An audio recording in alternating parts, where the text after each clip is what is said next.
Guys, yan ang ano ko ngayon. Gumawa ako ng sarili kong gamot. Pero nakikita ko ito sa YouTube or sa Facebook post. So, ginawa ko siya. So, titikman natin.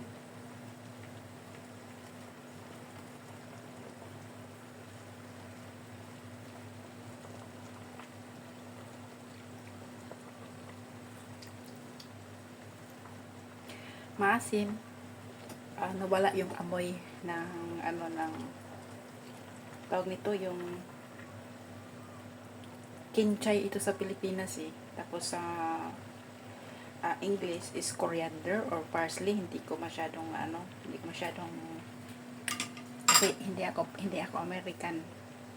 So ayan, masarap na siya. Ito ang lagi kong gawin ko siyang tubig or morning or evening ko siya inumin kasi pang ano ito eh, i-off ko na yung apoy. Ayan. Kasi ano ito guys, pang ano ito eh, yung sa ano natin, pang ano ng toxic. So titignan ko ulit yung ano. So ayan na siya. So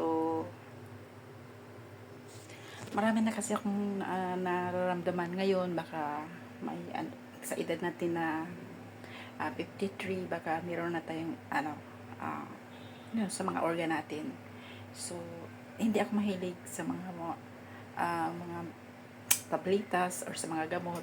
Ang gusto ko lang is herbal talaga, kasi yung pagka herbal walang side effect. So ayan, ayan ano na siya, ayan.